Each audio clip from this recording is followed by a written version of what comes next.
कौन सी ऐसी क्वालिफिकेशंस और सर्टिफिकेशंस हैं हेल्थ के इंडस्ट्री में जो अभी आप समझते हैं कि हाईली इन डिमांड है, फ्यूचर में वो उनको पे ऑफ भी करे, उनको फायदा भी हो उसका? It is not the responsibility of the parents to decide कि आपने कौन से प्रोफेशन पे जाना। This is my responsibility. खासतौर पे जो आजकल की जनरेशन है, जेन जी है, जी अल्फा है, आने वाले वक्त में we have to choose those profession where you can not separate और isolate the human element.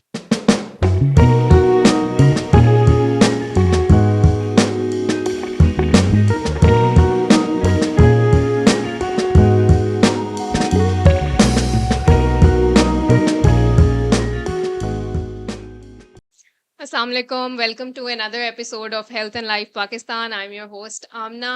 Thank you so much, आप इतना अमेजिंग हमें फीडबैक दे रहे हैं। हम आपके सब कमेंट्स जो हैं वो पढ़ते हैं और हम आपका सारा फीडबैक देख रहे हैं और हमें बहुत खुशी हो रही है और मज़ीद मोटिवेशन मिल रही है कि हम आपके पास अच्छी से अच्छी इंफॉर्मेटिव जो वीडियोस हैं, पॉडकास्ट हैं, वो लेकर आए।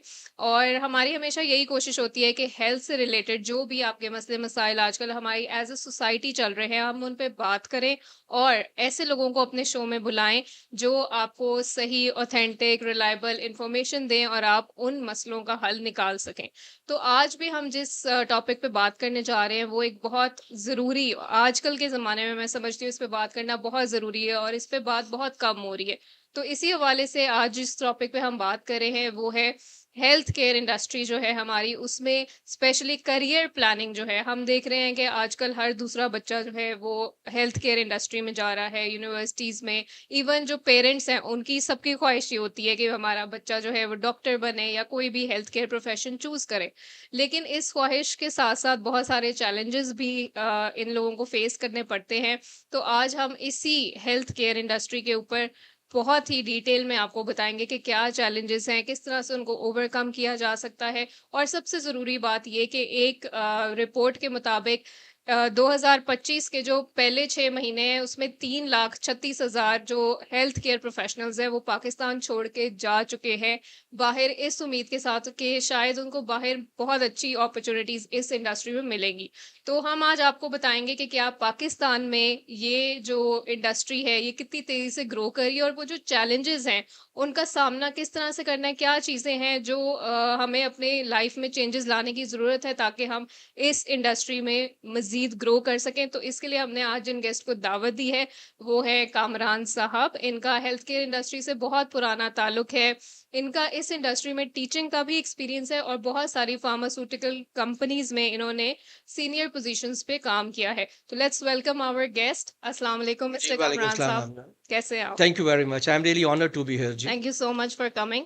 अच्छा, आज जैसे मैंने अभी इंट्रो में भी बात की कि हेल्थ केयर इंडस्ट्री जो है हमारी बहुत तेज़ी से ग्रो कर रही है, लेकिन साथ-साथ उसमें ऐसे चैलेंजेस भी देखने को मिल रहे हैं जिसकी वजह से लोग थोड़े डीमोटिवेट हो रहे हैं। बच्चे, पेरेंट्स, इवन पढ़ाई के दौरान ही ये सोच हमारे ज़हन में आनी शुरू हो जाती है कि बाहर क्या अपॉर्च्युनिटीज़ हैं, बाहर कैसे अप्लाई करें बाहर। तो आप हमें थोड़ा-सा बताएँगे कि हेल्थ केयर इंडस्ट्री में जो करियर प्लानिंग है वो इस वक़्त कहाँ खड़ी है? क्या उसकी सूरत-ए-हाल है और अगले 5 से 10 सालों में आप उसको कहाँ देखते हैं? Thank you very much Aamna. देखिए, मैं being an career coach as well, आपको ये एक बात बता सकता हूँ कि इस वक्त जो हमारी करियर प्लानिंग है, खास तौर पे जो हेल्थ साइंसेज है या फर्स्ट की हेल्थ केयर है, उसके अंदर ये बड़ा इंपॉर्टेंट है कि हमारे में एक पैराडाइम शिफ्ट आए, यानी कि हमारी सोच में तब्दीली आनी चाहिए। सबसे पहली बात जो है वो तब्दीली इसलिए है कि ज़्यादातर अगर कोई हेल्थ केयर में आना चाहता है, कोई डॉक्टर बनना चाहता है, लेट्स बी वेरी ऑनेस्ट, वो ज़्यादातर अपने माँ-बाप की ख्वाहिशात पूरी कर रहा होता है, बिल्कुल। ठीक है? हुँ। शायद वो खुद इसमें इंटरेस्टेड नहीं होगा, बट माँ-बाप की ख्वाहिश है, ठीक है, कि वो डॉक्टर बने, राइट? अच्छा, नोबडी इज़ रियलाइज़िंग कि आपके पास जो गवर्नमेंट इंस्टीट्यूशंस हैं, इसके हेल्थ साइंसेज़ के या हेल्थ केयर के, उसमें आपके पास बहुत लिमिटेड सीट्स हैं। अब क्या हुआ कि प्राइवेट इंस्टीट्यूशंस की मशरूमिंग हो गई। उनके लिए ये मनी मिंटिंग है, राइट? बिकॉज़ बहुत हेफ्टी किस्म की वो फीस लेना चाहते हैं। Right. I am not sure about it, but I personally feel कि 6 टू 10 मिलियन लगते हैं किसी एक बच्चे पे बिल्कुल। एमबीबीएस करने में फ्रॉम द प्राइवेट यूनिवर्सिटी। हुँ। अब आप ये सोचिए कि जब वो करके निकलता है तो उसको जो सैलरी ऑफर होती है, दैट्स इज बिटवीन 30,000 टू 50,000। ठीक है। सोचना आपने ये है कि क्या करियर प्लानिंग मैंने इसलिए करनी है कि मेरी माशरे में इज्जत होगी, मेरे नाम के साथ डॉक्टर लगा होगा। याद रखें, हम जिस सोसाइटी में हैं, ये ऑक्यूपेशनल स्टेटस सोसाइटी है, यानी कि पेशा वराना। पहले डॉक्टर है, फिर इंजीनियर है, चार्टर्ड अकाउंटेंट है, हम उसको उस हिसाब से इज्जत देते हैं। आप यकीन करें, I am teaching in pharmacy as well, तो वहां पे बहुत सी लड़कियां सिर्फ इसलिए वो फार्मेसी करने आती हैं, फार्म डी करने आती हैं कि उनके नाम के साथ डॉक्टर लगेगा तो रिश्ता अच्छा आएगा। हाँ, ठीक बिल्कुल। है, और एमबीबीएस में एडमिशन भी जी हाँ, मुश्किल है क्राइटेरिया, तो फिर दैट्स राइट। सेकंड ऑप्शन यही ठीक है, बचती है। अब आपके पास डॉक्टर लगाने के लिए 3 ऑप्शन अवेलेबल हैं। या तो आप एमबीबीएस करके कर लें, या आप फॉर्म डी कर लें, और या फिर आप डीपीटी कर लें। जी। ठीक है ना। अब डीपीटी के लिए फिजियोथेरेपी के साथ जब आपने डॉक्टर लगाया, तो अब हर बंदा, जब आपके पास एमबीबीएस में नहीं मिला तो फिर आप वहां चले गए और फिर यहाँ चले गए। मैंने आपसे ये कहा था कि हमारी सोच को बदलने की जरूरत है। पहली सोच में बदलाव तो ये है कि क्या मैं एज ए पेरेंट अपने बच्चों से जो चाह रहा हूं कि वो मेरी एक ख्वाब को पूरा करें, क्या वो पूरा करना चाहता भी कि नहीं चाहता। बहुत से केसेस में ऐसा भी हुआ है कि जहां बच्चों ने खुदकुशी की कि जी हम एमटी कैट पास नहीं कर सके। ठीक है जी, फिर आप एक पहले इंटरमीडिएट में नंबर लें, फिर आप एमडी कैट करें। अगर दोनों नहीं कर सकते तो फिर आप चले जाएं प्राइवेट इंस्टीट्यूशन में, जहां पे आप पूरे खानदान की 50% जो आपकी कमाई है वो आप उसकी फीस में दे दें। ठीक है, क्या कभी ने किसी ने ये कैलकुलेट किया है कि 1 करोड़ रुपया लगा के मुझे ये 1 करोड़ रुपया कितने सालों में वापस आएगा? बिल्कुल। इसका मतलब क्या हुआ? सोच में बदलाव क्या है? सोच में बदलाव ये है कि खाली ये टैग इसलिए नहीं लगाना कि मेरी माशरे में इज्जत होगी। मुझे ये सोचना है कि ये टैग लगाने के बाद मैं कितने वैल्यू मेरी क्या होगी, व्हाट मैं क्या कमा पाऊंगा। ठीक है, 60 लाख 50 लाख लगा के आप फॉर्म डी करके, जो आपको हायर सैलरी शायद एक रिटेल केमिस्ट को जो मिलती है, फार्मासिस्ट को, वो शायद 50,000 रुपए। ठीक है, इसका मतलब है 6 लाख रुपए 1 साल के हुए। सो ये पैसे पूरे करने में मुझे 10 साल लगेंगे, बिल्कुल 10 years। तो इन माय व्यू मेरी ये बहुत ही सीरियस किस्म की सजेशन है पेरेंट्स को। पहली बात तो ये है कि बीइंग ए पेरेंट्स हमारा काम अपने बच्चों के ख्वाबों को पूरा करना है, ना कि उनको अपने ख्वाब पूरे करने के लिए दिखाना है। पहली बात तो ये। सेकेंडली, ये जरूर सोचिए कि अगर ये वाला अपनी स्टडी एजुकेशन ये करेगा, खास तौर पे हेल्थ केयर में या हेल्थ साइंस आपने कहा, तो फिर क्या क्या रिटर्न देगा मुझे। क्योंकि देखिए, आप जब भी कारोबार शुरू करते हैं तो आप इनिशियल जो इन्वेस्टमेंट करते हैं तो आप सोचते हैं कि ये इन्वेस्टमेंट मुझे कितने सालों में पूरी होगी। बिल्कुल। ठीक है, अच्छा, बहुत से लोग मुझे कह सकते हैं कि जी हेल्थ साइंस या हेल्थ केयर जो है वो तो इंसानियत खिदमत करने के लिए है यार। तो फिर इंसानियत खिदमत करने के तो बहुत से और तरीके भी हैं। आप यतीम खाने को पैसे देने शुरू कर दें, एनजीओ है उसको खोल लें आप, फिर आप ये काम क्यों करते हैं। सो ये जो पैराडाइम शिफ्ट है, जब तक ये नहीं आएगा तब तक ऐसा होता आएगा। लेकिन अच्छी बात यह है कि अब वाकई पेरेंट्स ने और बच्चों ने सोचना शुरू कर दिया है। आपको शायद अंदाजा नहीं है कि इस साल में इंटरमीडिएट में और बैचलर में जितने भी एडमिशंस हुए हैं, सबसे ज्यादा जो एम्फेसिस था वो आईटी और कंप्यूटर साइंस में था। अच्छा, it's a big change, it's a big change. और I know a lot of university, चूंकि मैं उनसे एसोसिएटेड हूं, कि उनके एडमिशंस के टारगेट पूरे नहीं हुए। अच्छा, हेल्थ केयर और हेल्थ साइंसेज के। वाई पीपल रियलाइज्ड इट कि यार मैं अगर इसको इतने पैसे दे रहा हूं और जब मैं इसे कंप्लीट करके निकलूंगा इस डिग्री को या ग्रेजुएशन को, तो मुझे क्या मिलेगा। वर्थ इट नहीं yes, होगा। It is very much obvious right now. So change is there, but याद रखिएगा पाकिस्तान में जो चेंज आती है ना, वो बाय चॉइस नहीं आती, वो बाय डिफॉल्ट आती है। ठीक है, हम सीख सीख के बदलते हैं, हम बाय चॉइस नहीं बदलते। तो आप जो बात करी हैं करियर प्लान करने की या करियर ऑप्शंस की, वो बाय चॉइस है। बिल्कुल ठीक है, और याद रखिएगा पाकिस्तान में आपकी जो करियर प्लानिंग स्टार्ट होती है वो होती है इंटरमीडिएट के बाद, जब मेरे नंबर नहीं आते। फिर मुझे ये सोचना है कि मैं एमबीबीएस में तो जा नहीं सकता, अब मैं किधर जाऊं। Should I go to pharm D, should I go to DPT. और मैं बाकी की बात बाद में करूंगा आपसे, जो अब नया आपके पास जो नई सोच आ रही है, which is allied health sciences. बिल्कुल, मेरा कामरान साहब अगला सवाल भी यही जी था जी कि हम हेल्थ केयर इंडस्ट्री की, इस सेक्टर की बात करें और जैसे आपने भी कहा हर माँ-बाप की ख्वाहिश होती है कि और इवन बच्चों की भी होती है जो साइंस में दिलचस्पी रखते हैं, डॉक्टर की, किसी भी उस फील्ड में जाना चाहते हैं, मेडिकल की, तो डॉक्टर और नर्सेज़ हमारे ज़हन में यही फील्ड्स आती हैं। हम्म। इसके अलावा मज़ीद और कौन-सी ऐसी फील्ड्स हैं अगर एमबीबीएस कोई नहीं कर सकता, जिस तरह आपने कहा प्राइवेट जो इंस्टीट्यूशंस हैं वहाँ पे फीस बहुत ज़्यादा है। और वो अफ़ोर्ड नहीं की जा सकती और गवर्नमेंट जो है उनके मेरिट बहुत हाई हैं। तो इसके अलावा जो है जो मेडिकल की फ़ील्ड में एंटर होना चाहते हैं और कौन-सी ऐसी ऑप्शंस हैं उनके पास? तो ना जो हेल्थ साइंसेस में प्राइमरी तो हमारे पास पहले 4 ही डिग्रीज थी। आपके पास एमबीबीएस था, आपके पास बीडीएस था, फिर फॉर्म डी आया और फिर डीपीटी आया। ठीक है।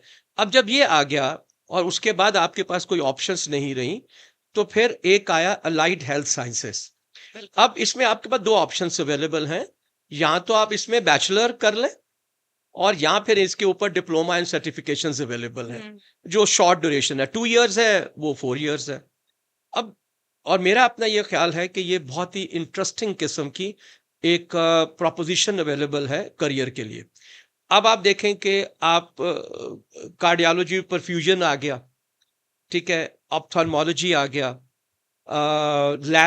लैब टेक्नोलॉजिस्ट आ गया, फिर आपके पास डर्मा एस्थेटिक्स हुँ। आ गया, बहुत इमर्जिंग। ठीक है जी, फिर आपके पास पुल्मोनोलॉजी टेक्नोलॉजी में बैचलर आ गया, फिर उसके बाद आपके पास जो है even OT operation theatre technology, even anaesthesia जो है वो हुँ, टेक्नोलॉजी बिल्कुल। वो आ गया।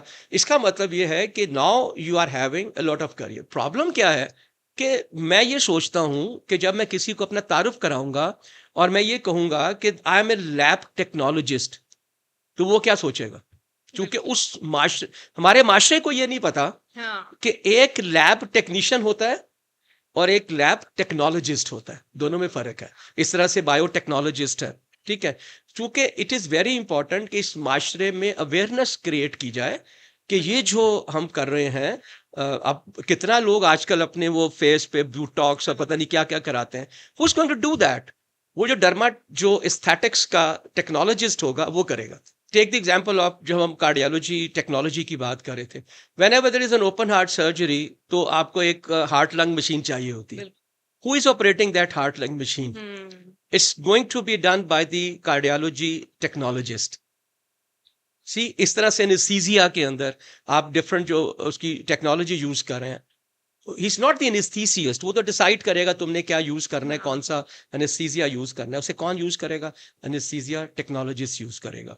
तो अच्छी बात यह है कि अब बहुत सी यूनिवर्सिटीज ने जो अलाइड हेल्थ साइंसेज है उसके अंदर भी बैचलर्स ऑफर करने शुरू कर दिए हैं। So now there are alternative. हुँ, प्रॉब्लम सिर्फ ये है कि क्या सोसाइटी अंडरस्टैंड करती है बिल्कुल। कि इसको नहीं करती है। तो दैट इज इंपॉर्टेंट। और वो मेरा ख्याल है वक्त के साथ होगा। आप न्यूट्रिशनिस्ट को देख लें, फूड बिल्कुल, हाँ टेक्नोलॉजिस्ट को जी। देख लें, ठीक है। सो वो भी तो है, साइकोलॉजिस्ट जो है या क्लिनिकल साइकोलॉजिस्ट है। अभी जो आपने बात की कि इस वक्त इतने लोग बाहर चले गए हैं, you know why? Because number one for immigration में जो हाईएस्ट पॉइंट्स आपको मिलते हैं वो नर्सिंग के हैं। एग्ज़ैक्टली। ठीक है। अब वो अगर वो अच्छी है, बैचलर किया है, इंग्लिश उसको आती है, वो within very short time हुँ। She will get the immigration and she can go to any foreign country. बिल्कुल, अपॉर्च्युनिटीज़ जो हैं वो उनके पास फिर उनके ज़्यादा साथ हैं दैट्स राइट। डेफ़िनेटली। अच्छा मेरा अगला सवाल जो है आपसे वो यही होगा कि हमने जिस तरह से बात की डॉक्टर्स और नर्सेज़ के अलावा आपने बहुत सारे प्रोफ़ेशंस हमें बता दिए हैं कि जो भी हमारे यंग प्रोफ़ेशनल्स हैं वो उनके पास now they have a variety to choose from. मुझे ये भी साथ-साथ बता दें कि कौन-सी ऐसी क्वालिफ़िकेशंस और सर्टिफ़िकेशंस हैं हेल्थ के इंडस्ट्री में जो अभी आप समझते हैं कि हाईली इन डिमांड है और जो हमारे यंग लोग हमें देख रहे हैं उनको उन सर्टिफिकेशंस या क्वालिफिकेशंस की तरफ जाना चाहिए ताकि फ्यूचर में उनको वो जो भी अभी पढ़ रहे हैं फ्यूचर में वो उनको पे ऑफ भी करे उनको फायदा भी हो उसका। अच्छा, मैं ना इसका जवाब देने से पहले एक और बात करना चाह रहा हूँ। It is not the responsibility of the parents to decide कि आपने कौन से प्रोफेशन पे जाना है।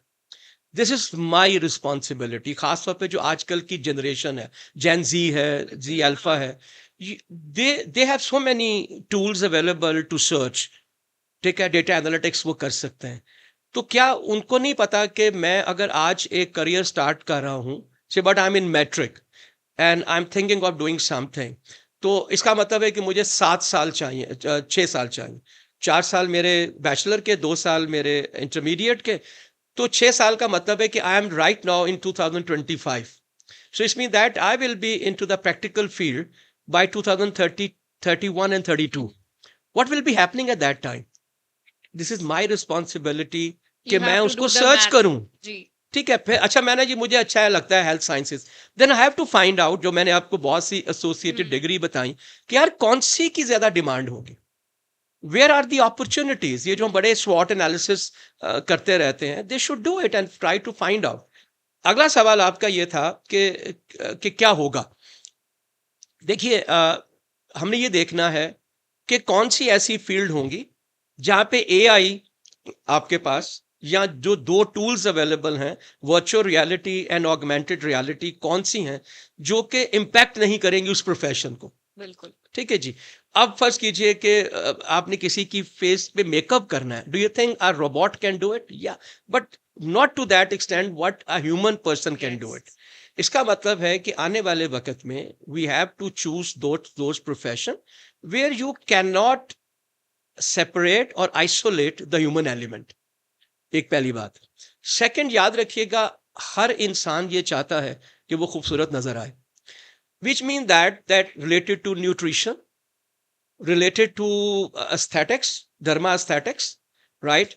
Maybe I'm too conscious about my health, so maybe a personal trainer, right? और आजकल बहुत सी ऐसी जो वो प्रोडक्ट्स हैं या फील्ड हैं, उससे रिलेटेड होना चाहिए। बिल्कुल ठीक है, सो आप why don't you search on to it. मेरा नहीं ख्याल कि हमें ये अपने कुछ जो वो हैं अल्फाज हैं वो किसी के मुंह में डालने चाहिए। They should try to find out. और फिर अगर हम, आपको याद हो एक 3 इडियट में जो एक बड़ा इंटरेस्टिंग लेसन है, वो कहता है when your passion becomes your profession then you don't work. तो फिर आपको चाहिए ये कि जो तुम्हारा पैशन है ना, उसको अपना प्रोफेशन बनाओ, ताकि तुम्हारा घर जाने को दिल ही ना करे। हाँ, काम में मजा आए आपको, वो क्या यार मैं इससे छोड़ नहीं सकता। आप कभी आईटी के बच्चों को देखें, वो are very much keen into software apps development या डिजिटल मार्केटिंग और सोशल मीडिया मैनेजमेंट, आप देखेंगे कि वो सारी सारी रात जाग रहे होंगे। They love it, they love it, when they love it then they do it. In my view it is then they get the results, then they get that. देखें, you should have fun and the work should be the part of that fun. ये मेरा अपना एक वो है, तो तभी passion है ना। पैशन होगा तो आप you will be having fun. तो इन माय व्यू, आपने जो सवाल किया आने वाले वक्त में, I want my kids that they should you know try to explore. बिल्कुल ठीक है, और फिर वो ये बताएं कि नहीं यार मुझे ये करना है, and then they try to shortlist 3, 4, 5 and then see that where I am going to get the highest return. Exactly. मैं जो ही खत्म करूंगा, क्या मुझे 1 महीने में यहाँ पे जॉब मिल जाएगी? अगर मिलेगी तो कितने पैसों की मिलेगी? फिर मेरा उसमें प्रोग्रेशन क्या है?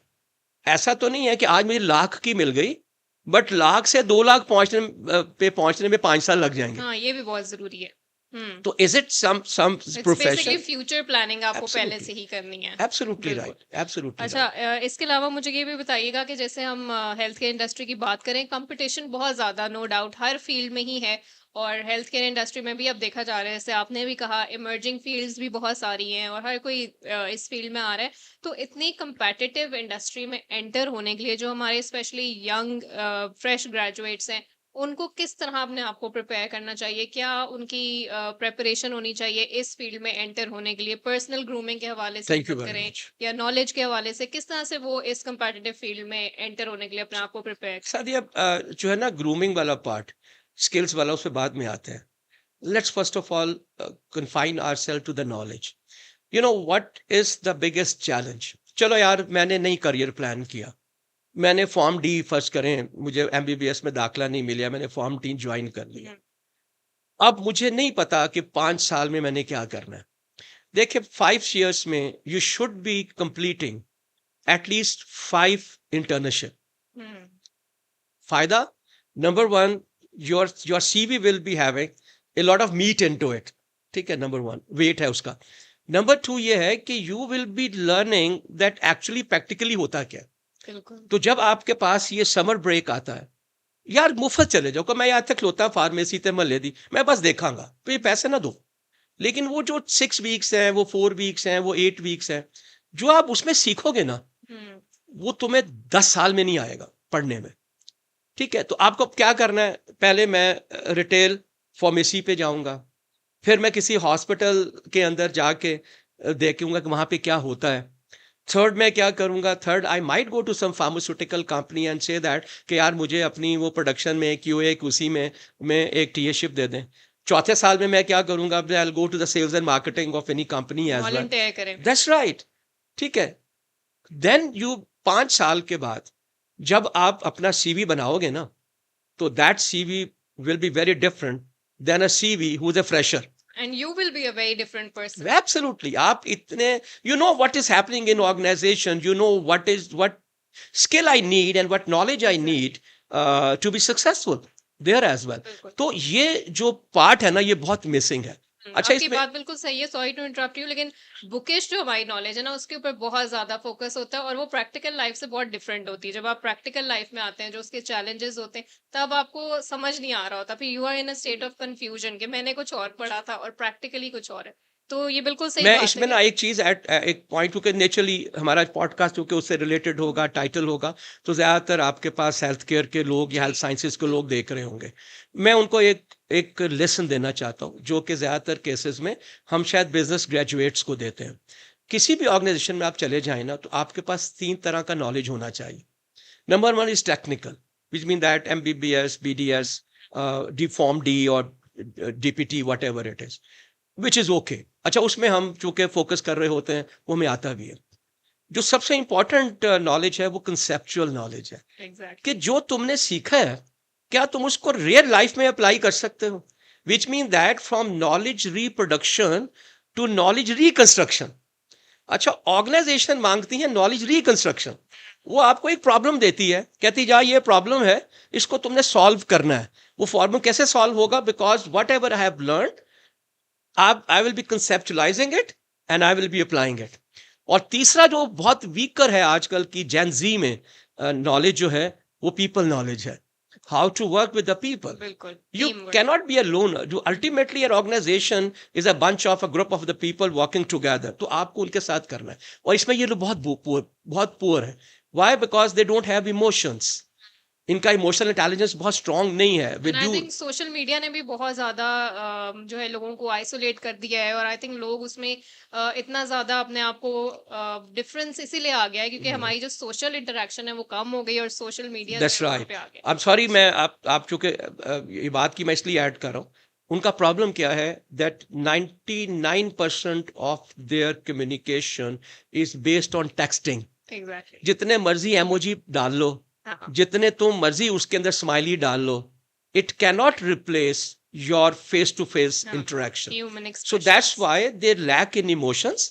And when you are lacking in emotions, you cannot connect with the people. Exactly. So this is a biggest challenge. So that's exactly what is बिल्कुल required. कामरान साहब, मेरा सवाल भी अगला यही था कि जो सॉफ्ट स्किल्स हैं, अभी हाँ। हम इसी के ऊपर बात करें, थोड़ा सा इसको मजीद डिटेल में अगर हम इसमें बात जी करें, जी टेक्निकल नॉलेज के साथ साथ हेल्थ केयर इंडस्ट्री में जो सॉफ्ट स्किल्स हैं, जैसे कम्युनिकेशन स्किल्स हैं, एम्पैथी, टीम वर्क है, ये सारी चीजें, ये कितनी इंपॉर्टेंट है अगर एक इंसान हेल्थ केयर इंडस्ट्री में सक्सेसफुल होना चाहता है, तो ये सॉफ्ट स्किल्स जो हैं इसको किस तरह से वो सीख सकता है, जी इम्प्रूव हाँ। कर सकता है, और ये कितने जरूरी है? जी, देखिए, I being a corporate trainer can give you an explanation on to it. और वो ये है कि जितने भी टेक्निकल प्रोफेशंस हैं, लाइक MBBS हो गया, इंजीनियर्स हो गए, अकाउंटेंट्स हो गए, अच्छा, वो स्पाई एक शुरू के टाइम के अलावा ज्यादातर जो उनकी वोकेबलरी होती है, वो टेक्निकल होती है। ठीक है, जो इंटरपर्सनल कम्युनिकेशन वोकेबलरी में बड़े वीक होते हैं। ठीक है, बिल्कुल। इस वजह से they are not very good in communication. याद रखिएगा, 2 डॉक्टर्स, अब मैं एग्जाम्पल दे रहा हूं, 1 doctor who is very good in communication can connect with the patient, can offer a kind of a comfort by his communication to his and her, वो हमेशा से बेहतर प्रैक्टिस कर रहा होगा compare to someone who is not knowing it. और ये बात मानने वाली है कि इनमें मोस्टली हेल्थ केयर में या हेल्थ साइंसेस के अंदर हमारे पास कम्युनिकेशन बहुत वीक है। अच्छा, उसकी एक रीज़न और भी है। अगर आप इनका टोटल पूरे सिलेबस या करिकुलम देखेंगे आप 5 साल का, उसमें कोई इस तरह की स्किल डेवलपमेंट नहीं होती। एग्जैक्टली। पूरी दुनिया में देयर इज़ अ तालीम एंड तरबियत, ठीक है? हाँ, education and grooming. Grooming needs soft skills. बिल्कुल। तो सॉफ्ट स्किल में चूंकि वो वीक हैं, तो डेफिनेट अच्छा फिर सॉफ्ट स्किल ही चाहिए जब आप अपना करियर स्टार्ट करते एग्जैक्टली, हैं। पेशेंट जो है वो यही देखता है डॉक्टर ने बात किस तरह से किस की तरह है। से की और है, कुछ पेशेंट्स तो ये भी कहते हैं कि डॉक्टर की बात करने के तरीके से ही मैं आधा ठीक हो गया हूँ। आधा ठीक हो, और होना भी यही चाहिए। एग्जैक्टली। हमारे वहाँ पे तो चूंकि हम बहुत कम टाइम देते हैं पेशेंट्स को, अगर आप बाहर कभी जाएं तो they really put a lot of efforts to understand that problem तुम्हें जो हुआ है उसके पीछे क्या है, ठीक है? Even if it's a physical disease, there has to be some reason behind that as well. और अगर आपने वो आइडेंटिफाई कर लिया तो बड़ी आसानी से आप उसका इलाज कर सकते हैं। तो बिल्कुल। Yes, I agree, the biggest जो चैलेंजेस मुझे नजर आते हैं, मैंने एक दो फार्मास्यूटिकल कंपनीज के लिए, डॉक्टर्स के लिए भी सॉफ्ट स्किल्स की ट्रेनिंग्स की, और उनमें नंबर वन डिमांड जब भी आई, वो आई थी कम्युनिकेशन की, वो आई थी इंटरपर्सनल स्किल्स की, वो आई थी इमोशनल इंटेलिजेंस, एम्पैथी जो आपने बात की है। जी। उसके अलावा अगर हम देखें तो इनिशियल लेवल के ऊपर और बहुत से प्रोफेशंस में तो क्रिएटिव थिंकिंग है, क्रिटिकल थिंकिंग है, प्रॉब्लम सॉल्विंग है, and some time the decision making. अब एक फार्मासिस्ट है, ठीक है, वो एक लैब में है और उसको वहां पे एक चैलेंज नजर आता है।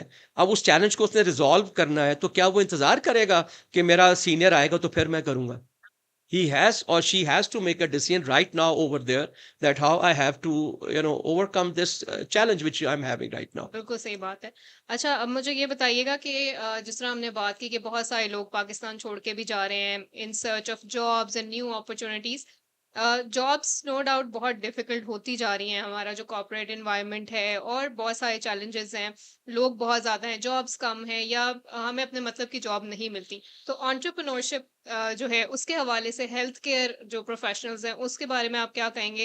कि जैसे अगर कोई अपना स्टार्टअप करना चाह रहा है, कोई क्लिनिक्स हैं, वेलनेस सेंटर्स अपने शुरू करने चाह रहे हैं, तो what do you think, is it a good idea कि instead of going for jobs जो कि इतनी हाई पेइंग नहीं होती, हमने शुरू में भी बात की, इतनी वर्थ इट नहीं होती, आपने खुद जितना अपनी एजुकेशन पे इन्वेस्ट Yeah, किया you're not होता है getting और that. आपको पे ऑफ नहीं होता, Hmm. तो व्हाट डू यू थिंक कि एंटरप्रेन्योरशिप जो है is it a better option? देखिए, पहली बात तो ये कि हमारे यहाँ पे आजकल बड़ी बातें होती हैं एंटरप्रेन्योरियल, उसके ऊपर, एंटरप्रेन्योरशिप के ऊपर और स्टार्टअप्स के ऊपर बहुत ज़्यादा हम बातें करते हैं। Yes, I have seen a lot of students who have started their own business and they are very successful into it as well. लेकिन याद रखिएगा, जब आपने कोई काम शुरू करना है ना, तो उसमें भी तो आपको सब कुछ करना ही है ना। हम्म। पहले आपने रिसर्च करनी है, बिल्कुल। इंफॉर्मेशन लेनी है, आपको ये चाहिए कितने पैसे लगाने हैं। मसलन मैं एक फॉर्म डी क्लास में पढ़ाता हूँ, there are around 90 students over there, ठीक है जी। अब पहले दिन जब मैं उनसे पूछता तुमने क्या करना चाहते हो, उनमें से 80% लोग ये कहते हैं, I want to start my own pharmacy. तो मैंने कहा, have you calculated that how much money you need? नहीं पता। मैंने कहा, do you know where you going to open this? कहाँ खोलोगे? नहीं पता। Do you know that how much you are going to earn out of it? नहीं पता। तो फिर इस तरह से तो एंटरप्रेन्योरशिप नहीं हो सकती ना। हालांकि मेरा अपना ये ख्याल है कि हेल्थ एंटरप्रेन्योरशिप पे बहुत बड़े गैप। मसलन मैं एग्जांपल देता हूँ, आज मुझे अपने पेरेंट्स के लिए अगर किसी जरूरत है हेल्थ केयर की at my home, I hardly will get the people. It's mean that there is a vacuum. ये जो डॉक्टर्स हैं जिनको नौकरियां नहीं मिलती हैं, ठीक है, I want someone to come at least for the initial diagnosis के लिए मेरे घर आए। मेरे बच्चे को बहुत तेज बुखार है, कहाँ से मैं लूंगा?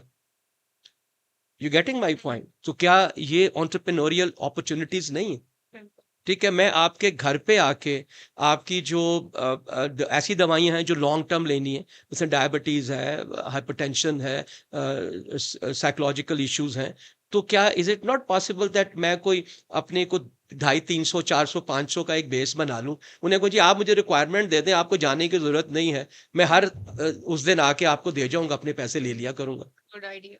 ठीक है, वो वहां से भी डिस्काउंट ले ले, केमिस्ट से भी ले ले और उनसे भी अपनी सर्विस चार्जेस ले ले। So it is not a rocket science. Always, whenever you want to do something, the success is only one. The success is how much information you are having. If you are having information, I'm sure you're not going to be a failure. Right. But base होना चाहिए आपके जिस पे आप decision कर रहे होंगे। अच्छा जी, अब मुझे ये बताइएगा कि हम थोड़ा-सा कंपैरिज़न कर लेते हैं कि जो बाहर इतने लोग जा रहे हैं, यंग प्रोफेशनल्स जा रहे हैं, बाहर ऐसा उन्हें क्या नज़र आ रहा है हेल्थ केयर इंडस्ट्री में? क्या ऐसी अपॉर्च्युनिटीज़ वो वहाँ देख रहे हैं और क्यों उसकी तरफ इतना ज़्यादा माइल हो रहे हैं? और पाकिस्तान में जो हेल्थ केयर है, उसका अगर हम कंपैरिज़न करें बाहर के हेल्थ केयर इंडस्ट्री से, तो कहाँ पे हम लैग कर रहे हैं? क्या-क्या चीज़ें इम्प्रूवमेंट होने की ज़रूरत है? देखिए, पहले लोकल की बात कर लेते हैं। फर्ज करें मैं हेल्थ केयर में, चूँकि हम ज़्यादातर एमबीबीएस डॉक्टर्स को ही अंडरस्टैंड करते हैं।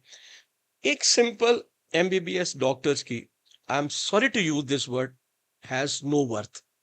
जब तक वो अपना हमारे यहाँ की एफसीपीएस नहीं करता, या फर्ज करें पहला एग्जाम पास नहीं करता, या फर्ज कीजिए इन स्कॉलर नहीं होता, तब तक उसकी कोई वैल्यू नहीं है। पहली बात तो ये है। सेकंड, उन बेचारों के पास अपॉर्चुनिटीज नहीं है। आप और मैं लाहौर में है ना, आप मुझे बता दीजिए कि पिछले 10 साल या 20 साल में कौन सा नया एक गवर्नमेंट हॉस्पिटल यहाँ पे आया? Not even one. Yes, privates are there, right. और लेकिन वो फिर they want the best of the best as well. वो तो फिर वो यस। चाहेंगे ना जो वो coming from the King Edward से आ रहा हो, या टॉप ऑफ द लेवल पे आ रहा हो। तो पहली बात तो ये है कि right after the MBBS you have no value at all, unless otherwise you specialise, या तुम किसी ऐसी फील्ड में स्पेशलाइज कर रहे हो जिसकी मार्केट में इस वक्त डिमांड हो, वो एक पॉसिबिलिटीज है। अब हम आते हैं बाहर में। देखिए, बाहर में जब मैं फर्स्ट कीजिए हेल्थ साइंस से या हेल्थ केयर इंडस्ट्री में हूँ, तो मुझे सबसे पहले ये चाहिए कि मुझे जो इतनी मैंने मेहनत की है, इतने पैसे लगाए, उसका रिटर्न मिलेगा। अच्छा, रिटर्न को अच्छा नहीं है। अगर आप यूके में एक डॉक्टर बन के जाते हैं, तो क्या मिलता है आपको? 3,000 पाउंड, मैक्सिमम 4,000 पाउंड। उसके हिसाब से 4,000 रुपए हैं, और वहां पे आपका खर्चा भी इतना ही होना है। बिल्कुल। ठीक है, लेकिन जब उसको हम मल्टीप्लाई करते हैं विद द फॉरेन एक्सचेंज, ठीक है, maybe 350 400 whatever it is, then it's huge money. तो मैं अगर वहां पे 500 पाउंड भी बचा रहा हूं, तो it's a good money which I am saving, number one. Number two, there is a tremendous opportunities to learn as well. ठीक है, वहां पे एक सिस्टम है, उस सिस्टम में आप सीख रहे होते हैं। लाइक खास तौर पे when you are in Canada और यू इन अमेरिका, तो वहां पे आप जब एमडी करते हैं तो रेजिडेंसी कर रहे होंगे, तो वहां पे आप सीख रहे होते हैं। ठीक है। Third, when you are earning over there, you are learning over there, then when you are coming back, then your worth is much higher compared to today. So that's why people are going over there. और वहां जाना आसान नहीं है। हर जो हमारा बच्चा है वो एग्जाम पास तो नहीं कर सकता। खास तौर पे आई डोंट थिंक सो कि प्राइवेट जो इस वक्त यूनिवर्सिटीज के एमबीबीएस हैं, they will be able to उसको पास कर पाएंगे। क्योंकि ये आपको रियलाइज करना है कि कम से कम एक आपका जो फॉर्म डी है या एमबीबीएस है, सॉरी, एमबीबीएस के लिए कम से कम कोई 5 से 10 डॉक्टर पेशेंट तो हो ना। ठीक है, तो अगर मैं मेयो हॉस्पिटल में एक ओपीडी में हूँ, तो जहां दिन में 5,000 पेशेंट आता है, this mean that I am seeing 5,000 different types of the patients, so I am learning more compared to any private hospital where 200 people are not, its patients are not coming in a day. So what will be my learning? कसूर उसका नहीं है, ना कसूर institution का है, because उसका exposure नहीं है। तो जब आप इंटरनेशनली को एग्जाम पास करेंगे और आप 5,000 पेशेंट्स को देख चुके हैं, तो आप ज्यादा बेहतर अंदाज में उसको अटेम्प्ट कर सकते हैं।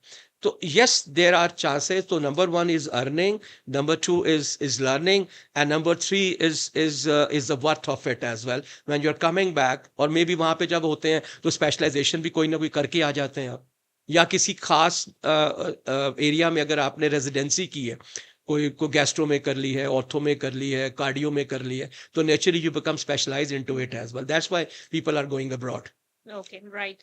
अच्छा, अब बहुत सारे जो यंग प्रोफेशनल्स हमें देख रहे हैं, उनका ये सवाल आई एम श्योर ये होगा कि क्या ऐसे चैलेंजेस हैं जो हमारे हेल्थ केयर प्रोफेशनल्स इस फील्ड में आना चाह रहे हैं, उनको एंटर होते साथ ही क्या चैलेंजेस का सामना करना पड़ सकता है और वो उसको ओवरकम कैसे कर सकते हैं? तो इस पे जरा आप थोड़ी रोशनी डालेंगे, कौन से ऐसे चैलेंजेस हैं जिनके लिए उन्हें पहले से ही मेंटली तौर पे प्रिपेयर होना पड़ेगा?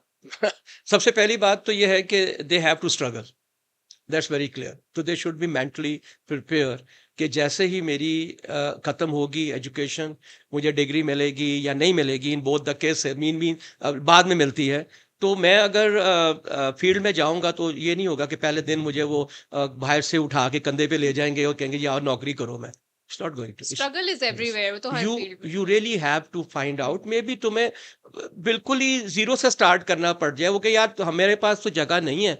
हाँ, अगर आप रात के शिफ्ट में आना चाहें तो आप 12 से लेके सुबह 7 बजे तक आ जाएं। तो और बहुत से हमारे नाजुक मजाज बच्चे ऐसे हैं, वो कहते हैं ऐसी तो नहीं रात को करनी, मुझे सुबह की आप दें।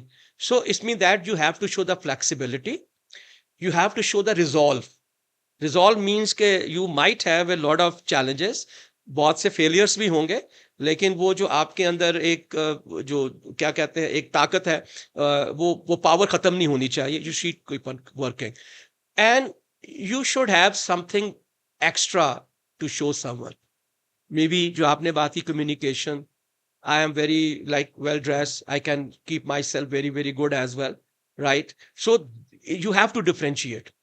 यहाँ पे हम बात तो नहीं करें, लेकिन अगर कॉर्पोरेट वर्ल्ड में आप जाएं तो आज का जो हॉटेस्ट क्या कहते हैं टॉपिक है, वो है टैलेंट एक्विजिशन।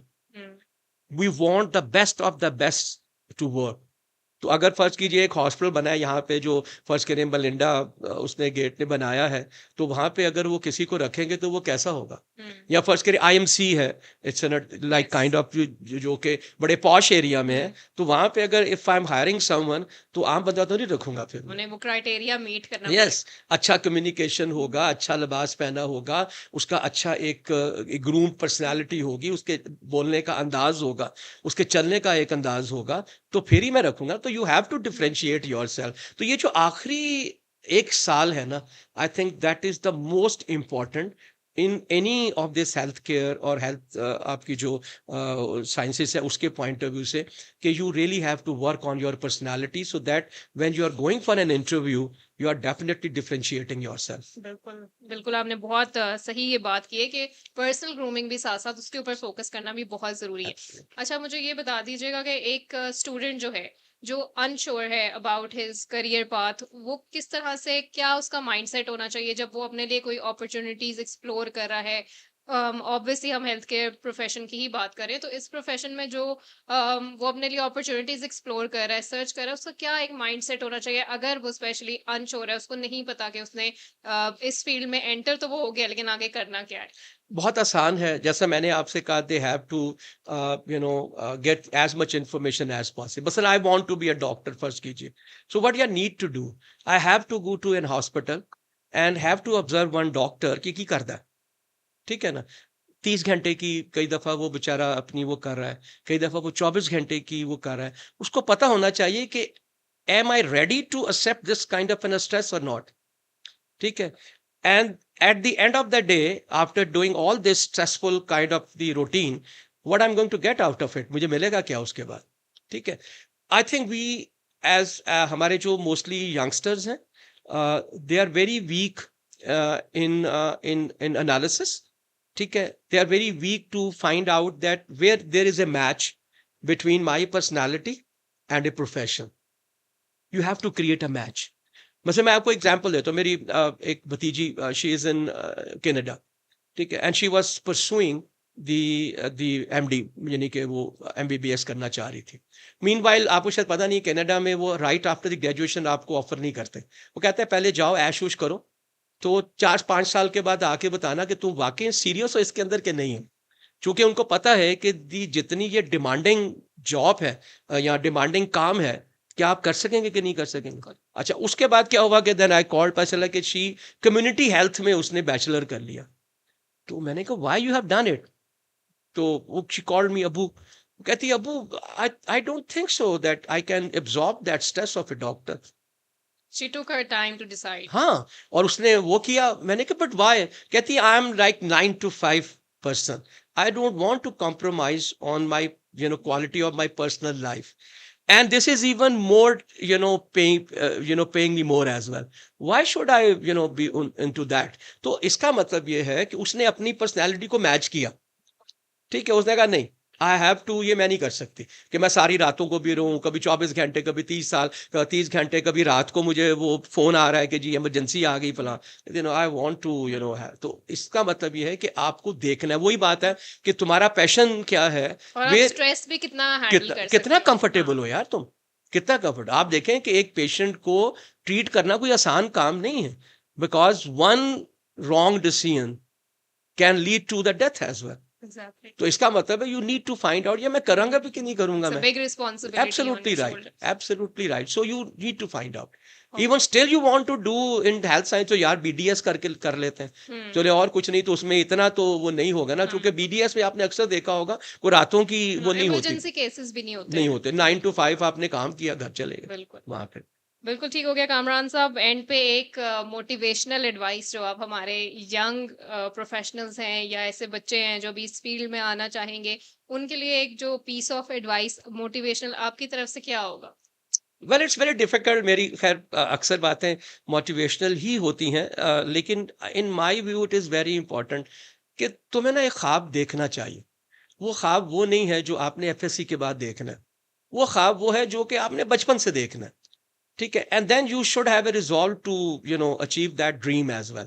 ख्वाब अगर आप नहीं देखते, और दूसरी बात मेरा अपना ये ख्याल है कि उस प्रोफेशन में जाओ जिसमें तुम खुश रहो, ठीक है। बिकॉज ये कोई कैद नहीं है कि यार अब गले पड़ गई है तो अब मुझे गुजारनी है। You every day you feel happy, यार I am going to my office. So सुबह के वक्त आप बड़े उठ रहे हो और बड़े मूड में जा रहे हो, और जो टाइम गुजरे और आप अपना काम करें तो आपको उसमें से जो है वो खुशी महसूस हो रही, you feel happy about it. So in my view, only one advice to you, to the youngsters, that do something which you love, number one, and enjoy your life. It's What very makes you simple. happy? दोबारा नहीं मिलनी. You are not going to get it again, right? So make your moments really worth of it as well. Really, full of life. Enjoy it. And I'm sure ultimately you will find, चलो यार पैसे तो नहीं मिले, खुशी तो बड़ी मिली है मैंने। सुकून और खुशी बहुत बड़ी That's चीज right. है। और बड़ी कीमत है उसकी। बिल्कुल। थैंक यू सो मच मैं- कामरान साहब for your time. Thank No, you so it's much an for honor. Coming. It's a pleasure. सो यहाँ पे हम अपना जो पॉडकास्ट है वो कंक्लूड करते हैं। मुझे तो ये एक पॉडकास्ट बहुत ही इन्फॉर्मेटिव लगा है, मेरी इन्फॉर्मेशन में बहुत ज़्यादा इजाफा किया है। कामरान साहब ने अपना जो पूरा हेल्थ केयर का फील्ड का तजर्बा इतने सालों का वो हमारे सामने आज रखा है। एंड आई एम श्योर आप लोगों के लिए भी ये पॉडकास्ट बहुत ज़्यादा इन्फॉर्मेटिव रहा होगा और आपके बहुत सारे जो सवालात हैं उनके जवाबात आपको मिले होंगे। सो एंड पे मैं बस इसको कंक्लूड इसी तरह से करूंगी कि अपने दिल की सुने, अपने इर्द गिर्द के जो लोग आपको मशवरे दे रहे हैं वो जरूर सुने, लेकिन अमल सिर्फ उसी बात पे करें जो आपका दिल कर रहा है, क्योंकि एंड पे आपको जो खुशी और सुकून है वही मैटर करता है। सो अपने जो डिसीजंस हैं वो लेने से पहले थोड़ा सा टाइम उसके ऊपर लगाएं, सोच समझ के अपने डिसीजंस लें, and I am sure you will be successful. So with that I will see you in the next episode. Till then, अल्लाह हाफिज।